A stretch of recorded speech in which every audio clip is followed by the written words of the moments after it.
tengo la dicha enorme de gobernar en un tiempo en que existen las benditas redes sociales. ¿Qué más le puedo pedir a la vida? ¿Qué tal, amigos? Y un saludo a todas las personas que vean este video. Pues amigos, Lorenzo Córdoba y Ciro Murayama en problemas, esto debido a que el órgano interno de control del Instituto Nacional Electoral pues detecta irregularidades en el presupuesto ejercido el año pasado por 1.500 millones de pesos. Tienen mucho que explicar efectivamente estos consejeros electorales, quienes de una manera u otra pues han dicho en más de una ocasión, imagínense, ¿no?, que no les alcanza el presupuesto, que es insuficiente, y resulta que el año pasado pues simple y sencillamente estos personajes no ejercieron 1.500 millones de pesos, que al final de cuentas terminan utilizándose en otros rubros para lo cual no fueron solicitados. Y eso es lo interesante de esta misma publicación. Tal y como vemos en esta nota de Polemón, dice: tanto Lorenzo Córdoba como Ciro Murayama tienen mucho que explicar sobre las irregularidades millonarias en el INE. Si nos vamos concretamente a lo que es la publicación, dice: detectan irregularidades en el INE por 1.593 millones de pesos. Pues una cantidad bastante elevada, sobre todo tomando en cuenta que pues sería casi lo mismo de lo que van a emplear en esta consulta de la revocación de mandato. Vamos a ver qué es lo que señala la publicación. El Instituto Nacional Electoral tuvo un subejercicio por 1.593.2 millones de pesos en 2021. Esta cantidad equivale al 8% del presupuesto con el que contó durante ese periodo. En una auditoría, ya ven que en las redes sociales muchísimas personas estaban solicitando que se le hiciera una auditoría extensa a este INE, a este Instituto Nacional Electoral, pues resulta que ya empieza a arrojar los primeros resultados. De acuerdo con lo dicho por el mismo órgano interno de control, ese remanente representa una irregularidad porque se trata de recursos que no se utilizaron. Y eso que decían ellos que no les alcanzaba, pero vean, todo es con un plan con maña. También pudieron ser recursos que se utilizaron de forma distinta al final original, o bien que se devolvieron a la tesorería de la Federación, según lo que señala en una primera respuesta por parte de este Instituto Nacional Electoral. Ana Laura Martínez afirmó que el instituto atenderá todas las observaciones, pero aseguró que el subejercicio es menor a lo que detectó esta misma auditoría. El año pasado, la Cámara de Diputados aprobó un recorte presupuestal del INE. Con esta disminución, el presupuesto total para el órgano electoral fue de 19.593 millones de pesos, más 7.226 millones en prerrogativas para partidos políticos. Sin embargo, a pesar del recorte presupuestal, el INE no gastó 1.593 millones de pesos. Esta misma auditoría detectó que de ese remanente el INE depositó 582 millones de pesos al fideicomiso de pasivo laboral. 314 millones se transfirieron al fideicomiso de infraestructura y los restantes 695 millones de pesos se reintegraron a la tesorería. Pero les voy a comentar qué es lo interesante de esta nota. En primer lugar, ellos no utilizaron 1.593 millones de pesos.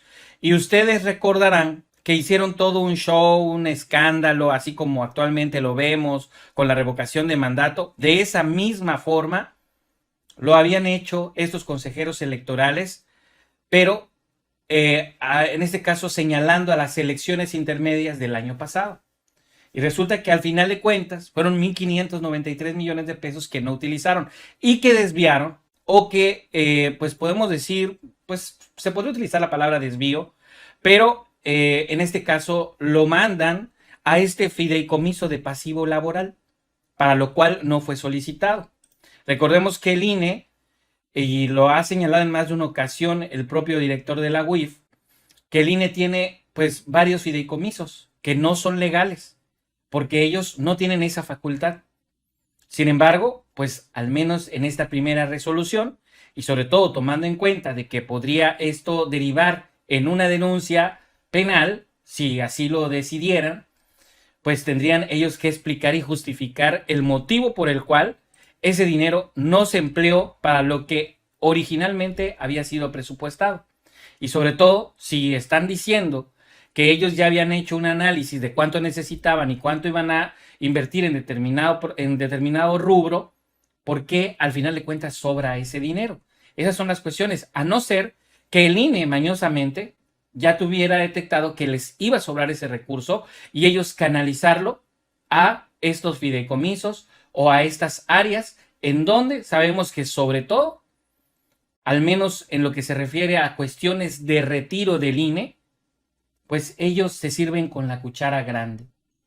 Porque esto, desgraciadamente, los únicos que podemos decir mandan dentro de este propio instituto, pues son los consejeros electorales. Ellos deciden si se van a poner esos sueldos tan grandes, altos, y pues la verdad son una vergüenza esos salarios para todos los mexicanos, pero así lo han venido haciendo. Y para muestra, pues todo esto lo que señala esta misma publicación. Dice, los remanentes presupuestales, si bien no son ninguna ilegalidad, sí son un tema preocupante. Dan cuenta de que son recursos que el INE no utiliza o bien son destinados a fines diferentes a los que originalmente se habían planteado. Ana Laura Martínez aseguró que los remanentes no han provenido en su totalidad del presupuesto del instituto, pues una parte también proviene de rendimientos o comisiones pagadas por instituciones bancarias o de las franquicias postales de los partidos políticos. En entrevista con Animal Político, Martínez detalló que el INE aportó el fideicomiso de pasivo laboral 320 millones de pesos para un programa de retiro voluntario de trabajadores. En el ejercicio 2021 hubo un programa especial de retiro. Esto con el fin de que quienes ya cumplen un ciclo en el INE y cumplen los prerequisitos puedan retirarse. O sea, un retiro voluntario anticipado para quienes cumplan, no sé, a lo mejor digamos, los años de servicio sean 25, pero a partir de los 20 ellos ya pueden tramitar un retiro. Claro, no te vas con el 100% de tu salario, pero te vas con una parte proporcional. A eso se puede estar refiriendo, pero volvemos con la misma situación.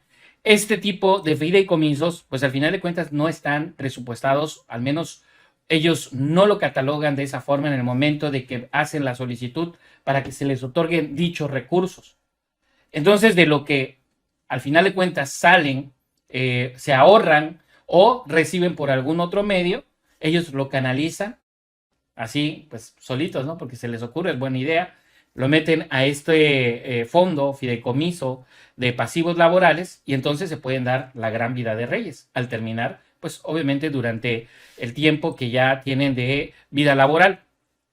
Asimismo declaró que otra parte de los remanentes se destinó al fideicomiso de infraestructura del INE. Este fideicomiso tiene el fin de dar mantenimiento a los inmuebles que posee o alquila el órgano electoral en todo el país.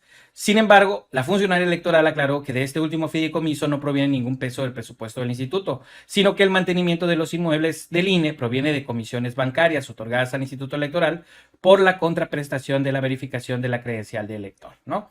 Bueno, al final de cuentas, esto es lo que señala esta propia auditoría del órgano interno de control. Podemos decir que es una auditoría interna, sí, definitivamente lo es. También pienso que deberían hacer una auditoría, pero que sea externa, ya que, por decir, ¿no?, la Secretaría de Hacienda llevar a cabo pues una auditoría más exhaustiva en cuanto a todas estas irregularidades que he encontrado y sobre todo para tratar de encontrar otras, añadir otras, porque eso, pues vaya, al final de cuentas podría ser probable. Eso puede pasar, ¿no? No nos podemos quedar con la idea de que son muy honestos y todo esto. Al menos en cuestiones electorales sabemos que no. Ya sería el colmo que aparte pues salieran con medio manos largas, ¿no? Así lo podríamos definir. No es nuevo. La nota que yo les estoy presentando realmente no es nueva. Tampoco es tan vieja. Me refiero a que no salió el día de hoy. Quien lo dijo fue todavía hace como 2 días, el 18 de marzo, de hecho 2 días. Y el propio diputado electoral, Eurípides Flores, hizo mención acerca de estas irregularidades. Y también, pues sobre todo, dejándoles ahí ver de que están pendientes ahora con el tema presupuestal, que se estén empleando bien los recursos. Vamos a recordar qué fue lo que mencionó el diputado y que hace referencia, pues, esta misma nota que estamos viendo el día de hoy por medio de Polemón. Buenas tardes, consejero presidente, consejeras, consejeros, miembros de este Consejo General del INE. Gracias por la oportunidad. Creo que es un tema bastante interesante el que se pone sobre la mesa el día de hoy en el Consejo General del INE. Es una situación que en la calle, en las redes sociales, se pide de manera reiterada que se analice cómo se está ejerciendo los recursos públicos en esta institución. Y la verdad es que yo tengo que felicitar al licenciado Jesús George Zamora, porque básicamente lo que se consigna en este informe es que gracias a la intervención del OIC se han podido revelar muchas de las irregularidades que se han venido dando en la administración de los recursos públicos por parte de este Instituto Nacional Electoral. Referiría rápidamente algunas de las cuestiones que se evidencian. Un tema ahí muy conocido, que se ha hecho público de manera reiterada, el tema de la contratación del comedor de esta institución. El propio informe consigna que se había venido contratando de manera, pues, con un sobrecosto importante. En este año que se reporta, en el 2021, se consigna un ahorro de casi el 70% de lo que se había venido contratando en 7 años anteriores, donde se le había adjudicado al mismo proveedor esos servicios. Muestra de que hay una oportunidad importante de mejora administrativa. También el caso de los seguros de vida, accidentes personales y gastos médicos mayores, una situación que ya debería haber desaparecido, pero aquí continúan con amparo haciendo este tipo de contrataciones. Dice el órgano interno de control que se contaba únicamente con 1 o 2 propuestas económicas respectivamente, por lo cual era claramente insuficiente para poder ejecutar el procedimiento de contratación correspondiente, por lo cual se solicitó que se realizara una nueva investigación de mercado. Era un contrato de casi 500 millones de pesos para los ejercicios fiscales 2022, 2023 y 2024. Seguiría comentando más el caso importante de la aprobación de las estructuras burocráticas del Instituto Nacional Electoral, que tiene un impacto por más de 700 millones de pesos. Dice el órgano interno de control que este se ha venido dando sin el debido rigor técnico y metodológico, ya que en el caso de las 5 auditorías que se revisó el proceso por parte de la Secretaría Ejecutiva de este instituto, a igual número de unidades responsables, se identificó que las mismas han tenido diversas irregularidades. Una cuestión ahí muy importante, el tema presupuestal, que ha estado muy en boga en pasadas sesiones, irregularidades en la configuración del proyecto de presupuesto para el 2022, falta de información para los integrantes de la Junta General Ejecutiva. También se da cuenta de que en el 2021, dice el OIC, y lo cito de manera textual, del análisis realizado por el OIC al ejercicio de los recursos durante el 2021, se observa que el instituto no ha logrado cambiar o detener la tendencia de generar importantes montos de recursos disponibles, ya que a pesar de la reducción que autorizó la Cámara de Diputados, se identifican más de 1.593.21 millones de pesos que no fueron utilizados por el instituto conforme a lo mandatado en su presupuesto, situación que plasma una inercia sistemática que provoca remanentes significativos en el ejercicio presupuestal del Instituto Nacional Electoral. Y bueno, por eso es importante que se presente este informe, se alejen esos mantras que algunas y algunos consejeros del INE han sostenido de que este instituto pues ya no tiene forma de mejorarse. Por supuesto que hay una importante trecho de donde mejorar las prácticas administrativas. Y me parece relevante porque hace unos momentos se mencionó por parte de uno de los consejeros electorales que forman, digamos, la nueva generación de consejeros que entraron en esta... Bueno, ahí ya se menciona a otro consejero, recordemos que hubo un encontronazo, pero ya hizo referencia a lo que en esta situación pues publica Polemón. Estas irregularidades de las cuales comprenden este fideicomiso de pasivo laboral, los cuales pues permiten que muchos de los empleados, los funcionarios públicos que deciden retirarse, pues lo puedan hacer con esos salarios estratosféricos, ¿no? Tan solo en el año pasado fueron 320 millones de pesos destinados a este rubro. Y aquí también mencionó el propio diputado Eurípides Flores un dato muy interesante.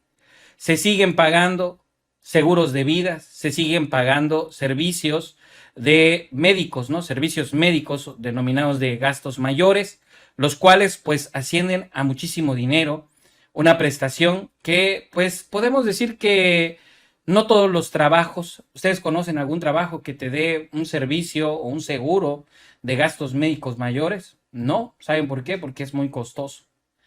Entonces, no lo vemos, y mucho menos todavía, o sea, si de por sí en la iniciativa privada podemos decir que es prácticamente nulo, no existe esa prestación. Ahora ustedes imagínense cuántas son las instituciones gubernamentales que sí pagan ese tipo de seguros. Bueno, podríamos decir que muy seguramente podría ser la Suprema Corte de Justicia, podría ser también la Cámara de Diputados. El INE, pues ya sabemos que sí lo tiene y que gracias a estos, podemos decir, movimientos que hacen, si bien no se están, ¿cómo decirlo?, robando descaradamente el dinero, sí pudiera suceder. O sea, es como una buena acción disfrazada, ¿no? Una mala acción disfrazada de una buena acción. Así es como lo podríamos catalogar. Pues bueno, amigos, esa es la información que yo tengo por el momento. Espero que les haya gustado. Si les gustó, por favor denle like a este video. También los invito a que se suscriban y si ya están suscritos, pues verifiquen que tengan activadas las campanitas para que les lleguen las notificaciones. Nos vemos en un siguiente video. Saludos, bye bye.